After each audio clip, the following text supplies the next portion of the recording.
Hello, gonna be making chocolate eggs. And when I say making, I mean all of the hard steps have already been done. I've planned this out. Got some milk chocolate callets. We're gonna melt them and put them in our Easter egg molds. Easy. Takes a little bit of the magic out when you make it at home. But it also adds a different type of magic, which is I made this myself. It's dry, right? Maybe I'll put it in the microwave for, I don't know, 10 seconds or something. I also have these four. These are quite old. Glitter can't go off, surely? Just having Tato flashbacks. This is one of the many reasons I don't like silicone though, because even though I've washed it and checked, it's not 100% clean. It's like it's got an inbuilt layer of grease that I can just never get rid of. I had a plan for today, and that plan was to not humiliate myself by putting something in the microwave again that would melt horribly. But I'm gonna do it again because chocolate, I'm trying to temper it. Tempering is when you get it glossy and a nice crack, so I don't really mind. It would be nice to do it properly, but it's not needing the same temperature that this wax thing I did that I melted some plastic containers needs. So I'm gonna risk it. I don't want quite a thick chocolate. Is it better to have too much or too little? Probably too much. Just realized I was moaning about the silicone mold that I hadn't actually washed. So this is the one that I've washed. To be fair, it's still got grease marks on it. 30 seconds. Also, this is a good point. Silicone probably won't melt through, especially when I'm only doing it with chocolate and for 30-second intervals. There is some meltage there. We go again for another 13. Yes, I fell afoul of Oxo Pops marketing. Take me to the chocolate shop. If you, for whatever godforsaken reason, are doing the same thing, 1-2.5 kilo bag roughly fits in there when it's empty. So, yeah.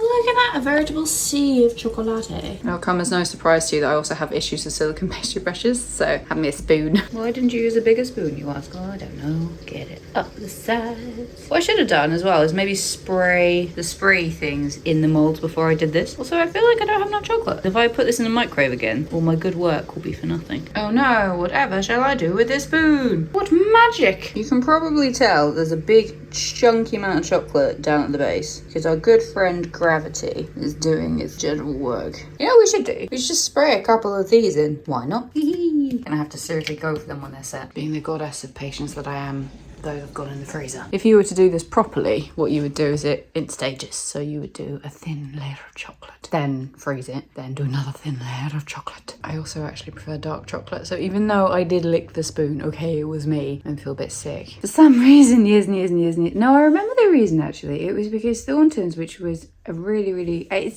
still going. It's a really pleasant chocolate shop. They closed their Oxford store and it was really hard to get chocolate eggs. What they used to, which was particularly appealing, is you get your Easter egg and then they could ice your name on it, and it was just very nice. Anyway, the position of Thornton's was that it was a little bit difficult to get your egg. So I just went, why am I going to be spending loads and loads of money to obtain this Easter egg when actually I quite like Calabo. Calabo is one of the brands that you see when people are like, oh yeah, we make our hot chocolates from fresh chocolate. These Calabo callets, it's from a Swiss brand. They're quite renowned in the world of chocolate. They'll get these callets delivered to them and then basically do what we did in the hot chocolate video. You just melt the chocolate with milk, and then you've got a fancy hot chocolate, and you can do that at home. Calabo, even though I like it, I rate it as a taste. I'm not sure of the ethics, I'm not sure of the ethics of any chocolate company really. It's not difficult to obtain, so I'm interested in more flavors of chocolate because it's basically just the same chocolate again and again and again and again and again. It is not a selling point to me if somebody tries to sell me hot chocolate that's been made with Calabo callets. I'm just like, I literally have those at home. Give me something exotic from somewhere exotic. Madagascar jasmine tasting chocolate. That is what I would have happily. As chocolate scientists, if you will, Calabo have a variety of different recipes that you can have, and I think different forms of chocolate for you to purchase as well. We always go for the callets because they're smaller and therefore easier to melt. You got your basic white chocolate, milk chocolate and dark chocolate. Dark chocolate, they've got I think 70% and 80%. Milk chocolate's about 33 odd, I think. And white chocolate is really just the cocoa butter and is a lot lower than 30%. Since I've found that out, it does freak me out that milk chocolate is so low. I think 50% is considered dark chocolate, which blows my mind. Mostly sugar. They of course have also jumped on the ruby chocolate wagon. I've waited 15 minutes and I'm bored, so we'll be getting them out of the freezer. Oh my god, it actually worked! I'm not surprised that it worked, but it's ready. What's even more hilarious is the blue glitter. It's like, ooh, brr, I'm cold. Sadly, the freezer was not strong enough to prevent the slippage of this bit. Characterful. I have done this before years and years ago, but that looks really good. The second one came out with a very satisfying thunk. So sorry you couldn't see that. We have two options next to stick them together. We can either warm up a plate and stick them together that way, or I can melt some more chocolate and like paint them together. And I feel like because the sides of them are quite skinny compared to the bottom bit, I want to touch them as little as possible. So I reckon I'm going to paint minimal contact because I'm hot-blooded. I also realised I haven't glittered them yet. Don't worry, I wasn't going to have you miss out on the glittering line. Oh, that silver's good. I was aiming for glitter, glitterati. One pink, don't let me down.